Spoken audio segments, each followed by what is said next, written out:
نحمدہ و نصلی علی رسولہ الکریم۔ اچھا، ایک سوال واٹس ایپ میں میری طرف یہ آیا ہے کہ یہ عقیدے کے حوالے سے ہے کہ کیا جو اہل بیت ہیں یہ حضرت سیدنا ابو بکر صدیق، حضرت سیدنا عمر بن خطاب رضی اللہ تعالیٰ عنہما سے افضل ہیں؟ کیونکہ کچھ اہل سنت میں ایسے تفضیلی گھس گئے ہیں کہ وہ کہتے ہیں لا یقاس بہم، کہ اہل بیت پر کسی کو قیاس نہ کرو۔ تو کیا یہ جو خلفائے راشدین ہیں یا اہل بیت سے افضل ہیں یا افضل نہیں ہیں؟ یا یعنی یہ سوال جنہوں نے کیا ہے تو اس والے سے وہ کہتے ہیں مفتی صاحب آپ اس کی وضاحت فرما دیں۔ بھائی اہل سنت و جماعت کا یہ عقیدہ ہے اور یہ عقیدے کا مسئلہ ہے۔ یہ کچھ لوگ ہیں وہ کہتے ہیں کہ یہ فضیلت کا مسئلہ ہے، تو فضیلت کے حوالے سے وہ جو اہل بیت کے حوالے سے فضائل آئے ہیں وہ اس کو بیان کرنا شروع کر دیتے ہیں۔ بھئی اہل بیت کے حوالے سے حضور نے یہ بیان کیا، یہ بیان کیا۔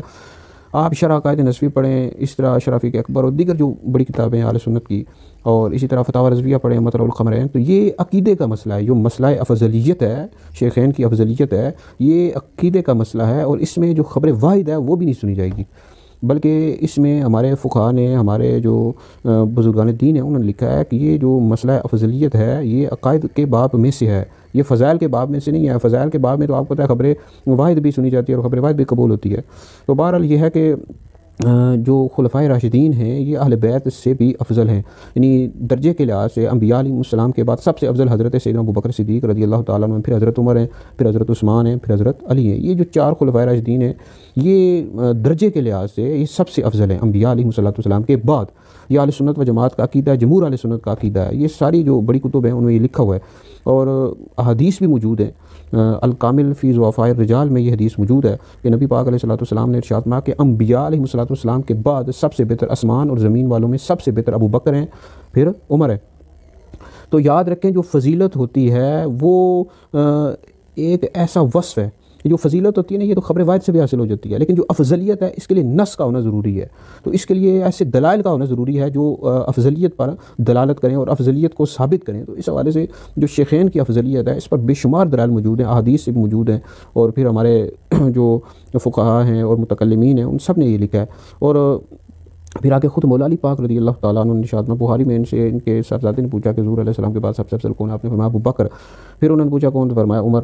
تو پھر انہوں نے پوچھا تو فرمایا کہ پھر آپ نے فرمایا کہ یعنی میں تو عام مسلمانوں میں سے ایک مسلمان ہوں۔ آپ کے بیٹے کہتے ہیں اگر میں تیسرے بندے کا نام پوچھتا تو فرماتے عثمان۔ تو یاد رکھیں یہ جو افضلیت ہے یہ کچھ لوگ سمجھتے ہیں کہ شاید خلافت کی وجہ سے افضل ہیں، اور اس حوالے سے وہ بحث شروع کر دیتے ہیں۔ بھائی یہ جو خلفائے راشدین ہیں، حضرت سیدنا ابو بکر صدیق، حضرت عمر، یہ خلافت کے حوالے سے نہ نسب اور حسب کی بنیاد پر نہیں، اگر نسب اور حسب کی بنیاد پر دیکھا جائے تو پھر تو اس طرح اہل بیت کی افضلیت بنتی ہے۔ بہرحال وہ ایک فضیلت ہے، جیسے حضور علیہ السلام کے جو والدین ہیں ان کی ایک فضیلت ہے کہ وہ آپ کے والدین ہیں، اسی طرح آپ کی جو اولاد ہے حضرت فاطمہ، امام حسن، امام حسین، اور آپ کی دیگر صاحبزادیاں اور آپ کے صاحبزادے ہیں، ان کی شان ہے کہ آپ حضور علیہ السلام کی آل اولاد میں سے، اہل بیت میں سے ہیں، ان کی فضیلت ہے۔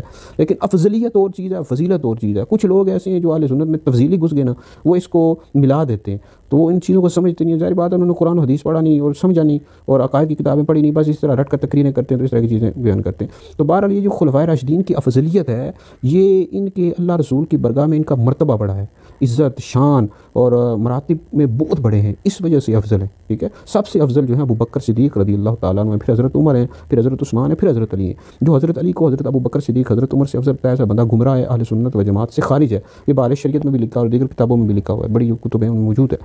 تو بہرحال یہ اس حوالے سے مزید بھی گفتگو کروں گا کہ کچھ لوگ کہتے ہیں کہ ولایت میں مولا علی افضل ہیں، وہ بھی انشاءاللہ بحث کروں گا کہ ولایت میں بھی ابو بکر افضل ہیں، پھر عمر، پھر عثمان، پھر علی۔ تو بہرحال یہ ویڈیو آپ میری سماعت کریں اور سن کر آگے بھی شیئر کریں، یہ آپ کے لیے بہت بڑا صدقہ جاریہ ہے۔